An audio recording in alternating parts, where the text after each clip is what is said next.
Hey guys, Professor Bill, Comic Book University, and Second Coming, Volume 2, Issue 2. This is the only Begotten Son volume, so Second Coming, Volume 2, Issue 2. Yeah, there's a lot there. Anyway, this was a fun book. There's a graphic warning on this book, and it's harder to find this book than usual. I didn't get the physical copy because for some reason it just didn't show up in my LCS. But I was able to find it. Well, kind of needed a little bit of help finding it on Comixology. It's not the easiest thing in the world to find, bruh. You'd figure it would just pop right up, but it didn't. It's the weirdest thing. But it is on Comixology. That is where I had to get this book. Yeah, is what it is. And we need more advertisement for this book because we're back on track and I'm enjoying it. Hey, did I mention who made this book? No? Well, let me rectify that right now. So, Mark Russell is the writer and the artist is Richard Pace. Leonard Kirk doing the finishes for the Sunstar pages and the colors for those pages is Andy Troy. Rob Steen does the letters. The book was created by Mark Russell and Richard Pace. This issue is called The Ledge.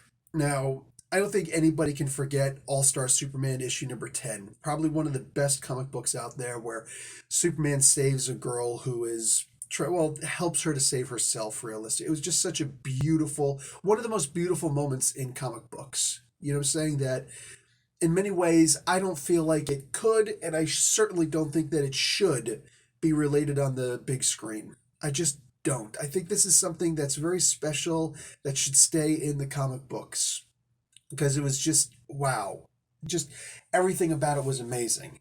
This wasn't quite up to that level, but it also isn't meant to be.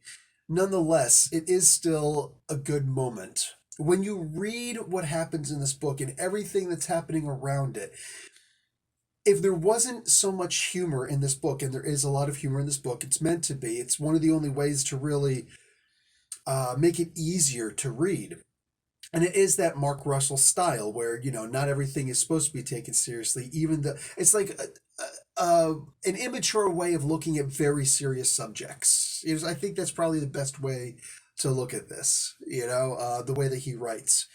Um, the suicide moment in here was built up because we're seeing that there's basically an Amazon of Christianity, right? Christianity has for the most part been monopolized by a single company.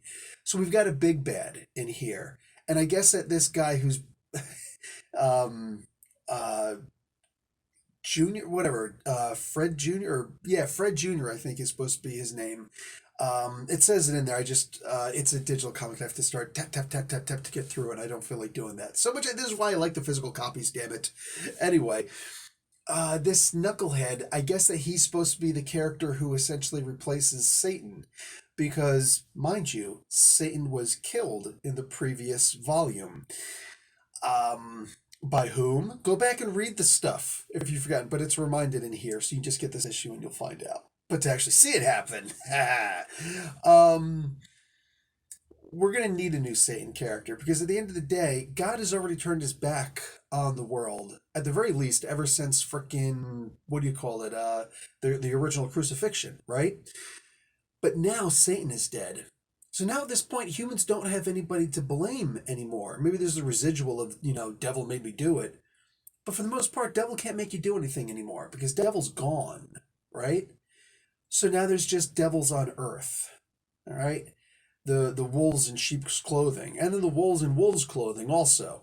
The wolves in lions' clothing, anyway. Bunch of jackasses running around. And there's a lot of cynicism. And that's one of the reasons why the humor works so well in here, because it does take a subject that, while some people will look at it as being very touchy, the fact of the matter is that there's not really that many Christians in the areas of the world that are going to read this. Saying let's just call a spade a spade. You know what I'm saying? It's simply not the case. It's 7 to 8 billion people on this planet, and I'd be surprised if 2 billion of them were Christians. You know what I'm saying? And they're mostly in other countries that propagate it a lot more. So, um, when you read this, you could see it's like taking a good thing. And yes, I do believe that Christianity, as it's presented in here by Jesus, is a good thing. This is the Christianity I wish that we had, as opposed to the selfish version that we have. There's a moment here where Jesus is mistaken for a sideshow Jesus, an actor Jesus, and oh, you wound up getting the real Jesus and you didn't like what he had to say. Gee, imagine that. Because what we want to hear is, whether we're Christian or not, is you're a good person, and if somebody has a problem with you, it's their problem, not your problem. Well, actually, a lot of the problem is that sometimes we're just a-holes, and we have to acknowledge that at some point. And like I said, there is no Satan now to blame. So, you know what I'm saying?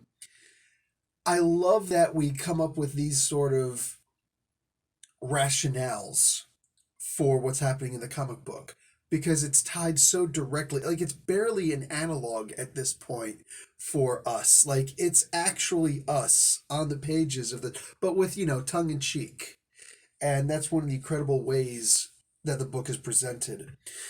There's a moment here where I don't know if it's on purpose or not, but Richard Pace kind of throws a little tribute to Mark Russell's Flintstone days. I thought that was actually, I caught it.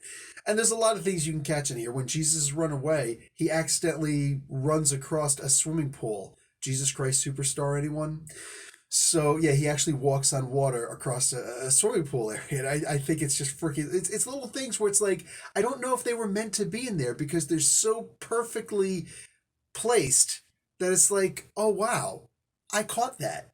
And I don't know if I'm just reading into it or not.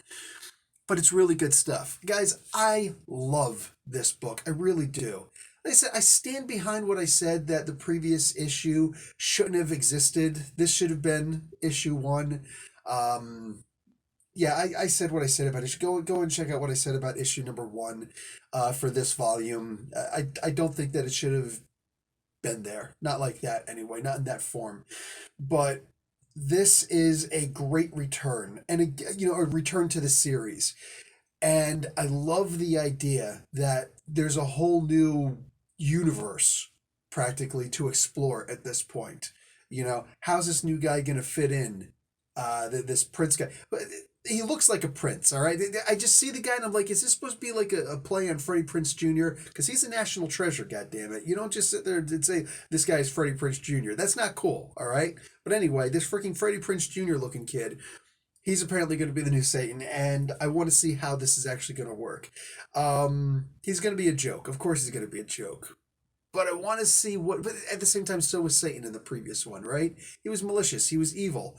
But you could tell that he would, I don't know, they tried to make him good while at the same time, espousing the idea that he actually is evil. He actually is sinister. And you could feel bad for this guy. Even when he died, you can kind of feel bad for the guy. With this guy, it looks like he's pure evil. He's purely selfish, purely a jackass, But wouldn't it be interesting if he got saved at some point or another? Also, something that's important to note that I really liked about this comic book is I think with this issue, you realize something about Jesus that maybe we should have realized before. Jesus doesn't actually have any friends in this world. The closest he has is Sunstar to a friend. But even the mom, who God blessed her with a baby, in the previous volume, 8, 9 months later, she's all like, why are you still here, Jesus? You're a bum. God, go out and get a job or something. Like, wow, really? Really? This is the gratitude that we show? Like Jesus is living with you and you're getting tired of this guy. Wow. Interesting. And also, even on the other side, Jesus, like the only people he's got that you can even consider calling him his friends are actually disciples. They practically, and some actually, worship him.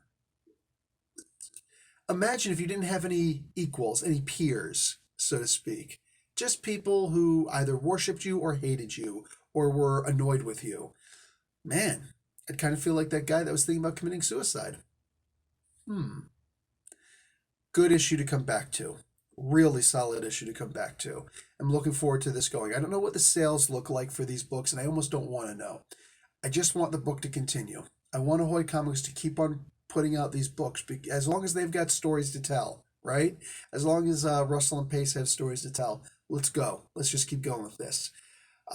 Solid book. Solid issue.